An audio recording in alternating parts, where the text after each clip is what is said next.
Okay, so the second speaker and the last speaker for this section is Dan Christensen, that will speak about the Hurewicz theorem in homotopy type theory. Okay, well, I'd like to thank the organizers for giving me this chance to speak.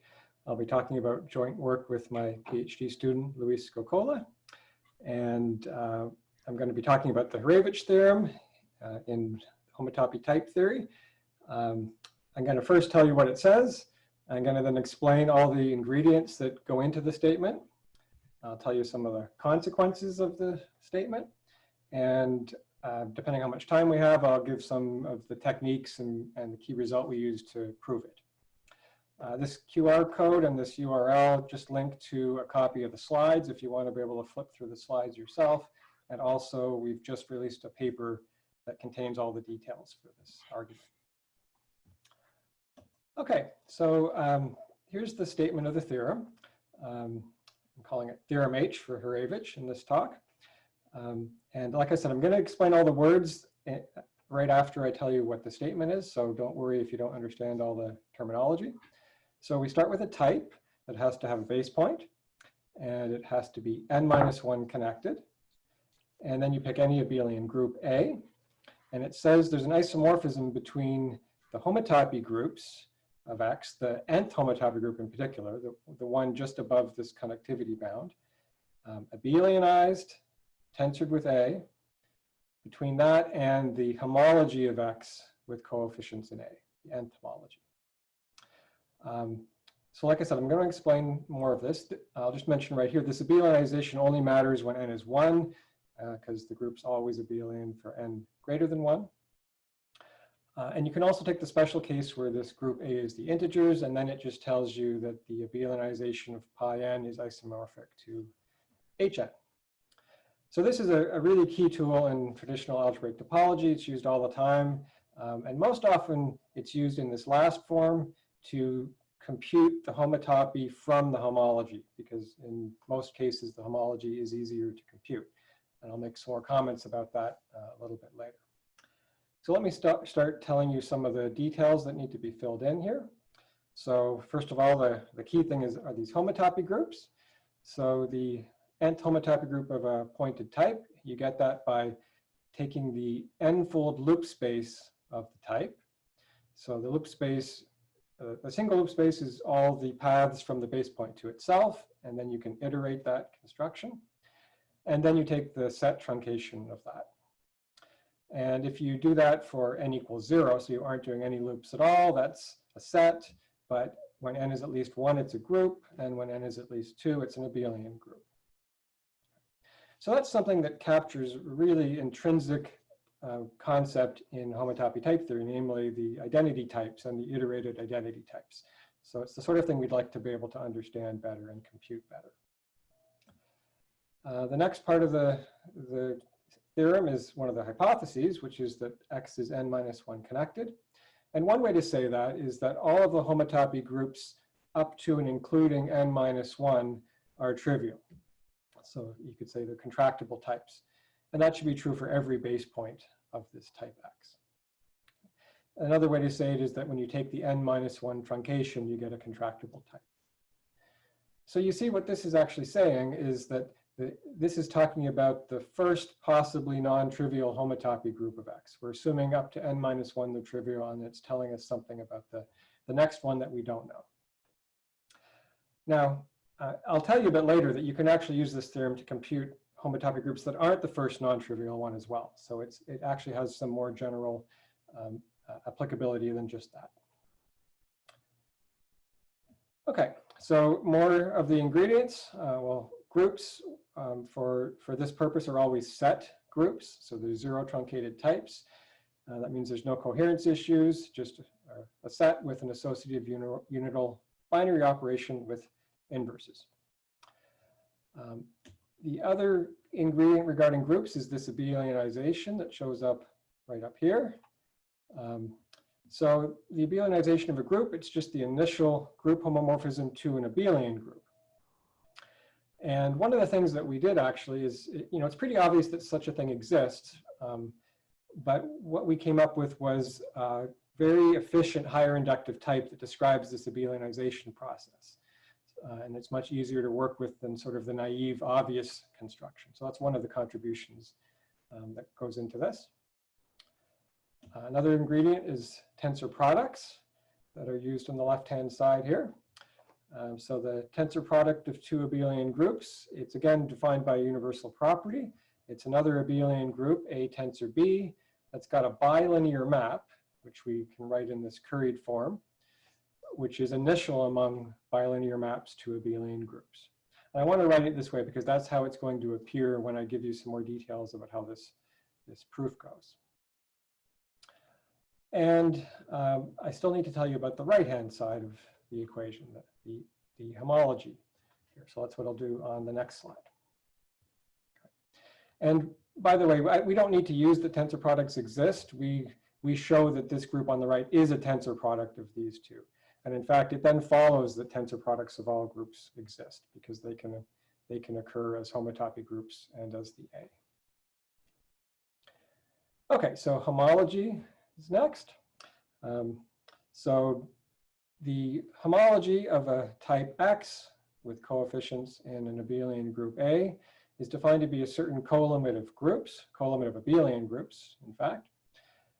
So it's given by a diagram like this, where you take here pi n plus 1 and then pi n plus 2 increasing homotopy groups, and you take your type and you smash it with an Eilenberg-MacLane space. So I need to explain a little bit more here. So this smash is sort of like the Cartesian product, and you can describe it as a higher inductive type that I'm doing very briefly here. So you take a constructor from the Cartesian product, so all the pairs of points are points in X smash Y. And you also take a new point that I'll just call left and a new point right, and you put them in. And then you add some one paths that connect all the points from the base point of X and any Y over to the left point, or any X and the base point of Y over to the right point. So you're quotienting out by the axes in that Cartesian product. It's the way to think about what's going on here. So it's sort of a reduced form of the Cartesian product. That's what goes into the smash products that show up here. And then these Eilenberg-MacLane spaces are well known. They were constructed by Finster and Licata. And the KAM, it's a type that's supposed to be M truncated, so it's got no homotopy above dimension M. M minus 1 connected, so it's got no homotopy below dimension M. It's pointed, and the one remaining homotopy group, pi m, is isomorphic with a given isomorphism to the group you started with, A. So it's got only one non-trivial group, A. And those are the things you use to define both cohomology and homology in type theory and also in topology. The structure maps in this diagram come from the fact that there are maps from the suspension of one of these into the next one. They're the maps that actually define the construction of each one of these in terms of the previous one. Okay. Now in the special case where we take the integers, we don't write the group, we just write this abbreviated form. Now in topology, in traditional topology, these homology groups are very easy to compute in most cases. But in homotopy type theory, we still don't know as many things as we'd like to know. So there are axioms for homology called the Eilenberg-Steenrod axioms. And we don't fully know that they hold with all the details in homotopy type theory. Some partial work was done by Robert Graham.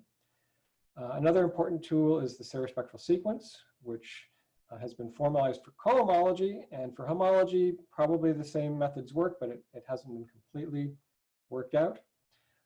There's also something called the universal coefficient theorem that we don't yet know.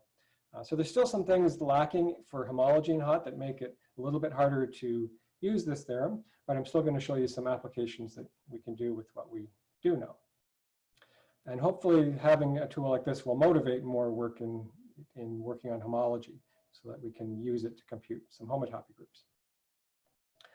Okay, so here's the first slide with some applications. So I've repeated the theorem at the top. I'm doing this just to remind you. So the first application is this corollary. So it says that if you've got an n-1 connected type, then all of the homology groups up to and including n-1 are trivial. That's because if something's n-1 connected, it's also n-2 connected, and so on. And so then you can deduce that these homology groups are 0 because the homotopy groups are 0. And there's a partial converse. You have to assume your type is simply connected because of this abelianization. You could also assume pi1 is abelian if you wanted. But under some mild assumption, if you know that the homology groups vanish up to some degree, then the homotopy groups vanish up to that same degree. So there's a very tight connection between vanishing of homology and vanishing of homotopy. And that just follows immediately from the statement. Another example is that you can compute the homology of Eilenberg-MacLane spaces because by definition, we know that pi n of KAN is A. So, and the lower homotopy groups are 0. So the first homology group must match the abelianization of the first homotopy group, but it was already abelian. So that's another immediate consequence. Now, I also mentioned that there's a way to compute some homotopy groups of a type that aren't the first non-trivial homotopy group. So let me say a few words about that. So here's the method you can use if you want to compute a higher homotopy group of a type. So I take an arbitrary type X. So this X, I'm not assuming any connectivity about it. And I take its n-1 truncation. And then I take the fiber of that over the image of the base point. And that's denoted by this notation here. So that's called the n-1 connected cover. And it follows from the long exact sequence in homotopy groups that it is n-1 connected. So it has no homotopy groups up to and including dimension n-2. And it also follows that its nth homotopy group is isomorphic to the nth homotopy group of X that you might want to compute. So that means you can apply the Hurewicz theorem to this type and see that its homotopy after abelianization is isomorphic to its homology. Now that's not going to be the homology of X in general, but the stereospectral sequence is a tool that lets you compute the homology of a fiber from the homology of the pieces. And so once you have the stereospectral sequence for homology, like I said, we don't have all the details for that, but then you can often use that to do the computation you need to get this homology group, and then you can compute another homotopy group. And this is the method that's used, for example, to compute some homotopy groups of spheres, like pi4 of S3 and pi5 of S3. It goes by a method very similar to this. You can also do it with cohomology and the universal coefficient theorem. So you see how this tool can actually compute some things that are highly non-trivial once you get a few other ingredients into play. Okay, so now I'll say something about some of the methods that go into the proof. So one of the key results along the way, I'll call theorem S, because it has to do with the smash product. And it says that if you take two types, X and Y, that both have a certain connectivity, n-1 or m-1 connected, then when you smash them together, the connectivity of that is roughly the sum plus 1.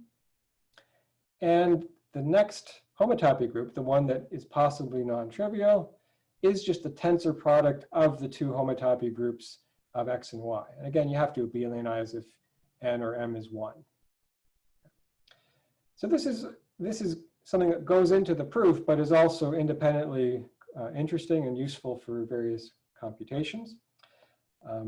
So let me show you one example of what you can compute with this. So if X is n-1 connected, and if you take an Eilenberg-MacLane space for Y, and as we know, those are m-1 connected, so the hypotheses are satisfied, it'll say that the n plus m homotopy group of that is this tensor product. It's the homotopy group of X and pi m of KAM, which is canonically A. And if you remember, the diagram that defined the homology of X was given as a colimit of groups like this. And if you look at how this works, we've got n matching with the X and 1 matching with this KA1, and similarly 2 with 2, 3 with 3. So it's exactly of the form that this theorem says. And so we know that each one of the groups in the sequence is the tensor product that we're expecting from the Hurewicz theorem. You still have to do a little bit of work because you need to check that the induced maps in the sequence are isomorphisms. And you can do that with the Freudenthal suspension theorem. So once you get this theorem and do a little bit more work, you can prove the Hurewicz theorem from the definition of homology. Okay, so how would we try to prove this theorem S then? That's the next thing. So that theorem is telling us that a certain group is a tensor product. So remember, to show that some group is a tensor product, we need to give this kind of bilinear map that I mentioned earlier. And the way we do that is we do something a bit more general. We show that anytime you have a pointed map from X to the type of pointed maps from Y to Z, where these are any three types, no hypotheses except that they're pointed types, you can get a bilinear map from pi n of X to pi m of Y to pi n plus m of Z. And n and m can be anything, but any natural number is at least 1. So once you have this construction, you can take Z to be the smash product of X and Y. Then there's a natural map here given by the inclusion of X cross Y into the smash product. That's naturally pointed. And when you apply it here, you get a map from pi nx to pi my to pi n plus m of X smash Y, exactly the sort of map you need here. Okay, so now we see that the work goes into defining this maps that I called smashing. Now, the reason I called it smashing is that in topology, you can define it in a very nice way using the smash product. So if I have a map F of this form, and I want to define the output, what I do is I take a representative for pi n of X, thought of as a map from a sphere, and a representative for pi m of Y, thought of as a map from a sphere. And I use the fact that smash is functorial to smash together these maps, and use the fact that when you smash spheres together, you get a higher sphere. You get a map like this. Then I post-compose with the map. Sorry, you end up with a map from Sn smash Sm. What am I doing wrong here? To X smash Y. Oh, that's right. And then the adjoint of this map is a map from X smash Y to Z. You post-compose with that adjoint. So this should be the adjoint of F. That's fine, but it's not a very convenient definition in type theory. So we actually define it in a different way that I'll display on the next slide. So we define it in small steps that can be analyzed individually. I've left some blank space here that I'll fill in a moment. But let me go through these steps quickly. I've just got a couple of minutes left. So the first thing we do is we use that loop space as a functor and apply it to the arrow here. Then we use that an equality between functions is the same as a map into equalities. This is just the function extensionality law, and we can iterate that n times. So we can move the loop space inwards. Then we, again, just apply the functoriality of loops, but this time for the inner arrow. We can combine the loops like this. And then we can just truncate all these types. And that gives us the definition of the homotopy groups. And we're down at the bottom. But the problem is that we need to know we end up with group homomorphisms here. And that's not so clear from the manipulations we've done here. So the trick for that is to keep track of the operations throughout this process by using the concept of a magma. So a magma is a type with a binary operation, and you don't remember any axioms about it. Because it turns out we don't need to remember any of the axioms in order to know that we get group homomorphisms in the end, because we're ending up with maps between sets here. These happen to be groups, but a magma map between groups is a group homomorphism. So we can get by with a very weak structure in the middle here, which makes it much easier to formalize this. There's one extra trick we do, which is that we actually use weak magma morphisms. So this type of magma morphisms that I've written here we take it to be maps that merely preserve the operation. We don't keep track of the proof that the operation is sent to the operation. And again, that suffices because we end up with maps between sets down here where the types of equalities are all propositions. And again, this is just a trick. It should be true if you use strong magma morphisms, but it's much easier to formalize this if you don't need to keep track of the actual proofs of respecting the morphisms. Okay, so I guess I'm over time. There's a couple of other results I'll just flash up quickly. You can show that when you truncate a type, all the homotopy groups less than or equal to the truncation level are preserved. Sorry, the homology groups up to that level are preserved. That doesn't follow directly from the Hurewicz theorem, but it follows from our techniques.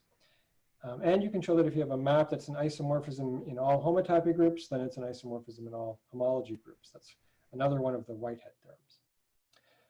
Okay, so we've formalized about half of the results here, including some of the trickiest things involving the magmas and some of the naturalities there. You can see the details in English in a preprint that's on the website that this link will take you to, and you can also find these slides there. So I'll stop there. Thank you. Nice. Let's thank the speaker.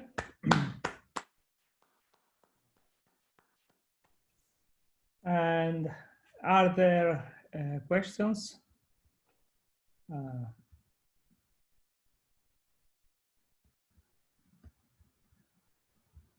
Andrei? Yes, thank you. Thank you very much for your time. I have a general question. Actually, you mentioned that we know little about homology in HoTT, right? And I just, if you could comment probably, what are principal difficulties? Because how much routine or not routine is the task of, say, translating standard homological algebra into this formal setting? Well, there's no fundamental difficulties. The problem, it really comes down to base points. A lot of these arguments where you're trying to prove things about pointed maps and smash products, when you try to formalize them, you get into a nightmare dealing with base points.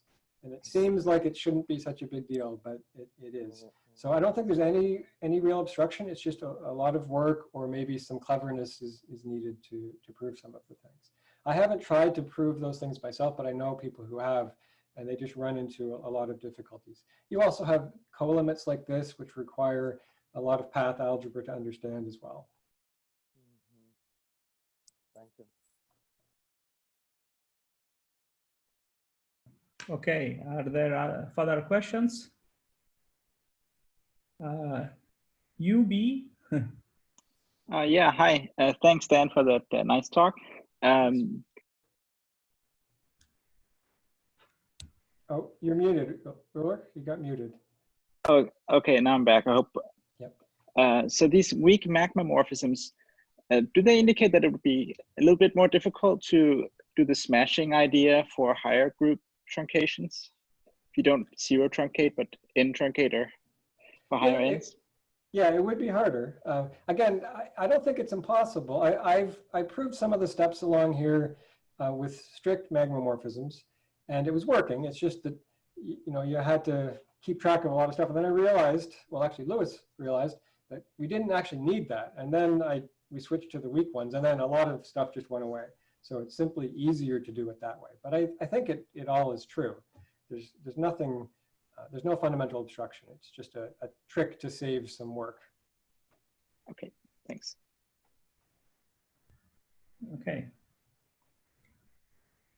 Are there other? I have a question. So it's a simple question. What do you get by considering this smashing for a more general map, X to Y to Z? Well, is it simpler to do it this way? Because it seems the proof, exactly the one you have here, you're just proving it for X to Y to X smash Y, and then no. See, the proof we're doing is the general case here. Right. Right. But so is it easier to do the general case than to do the X to Y to X smash Y? Or I understand what you're saying now. Is it easier to do it in the case where Z is right. X smash Y? I don't think that really contributes much to the argument. None of the difficulty really has to do with what Z is at all. Yeah. Mm-hmm. Okay. Okay. Okay. Are there other questions?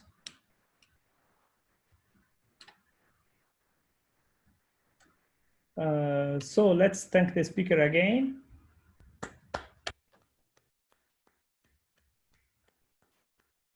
And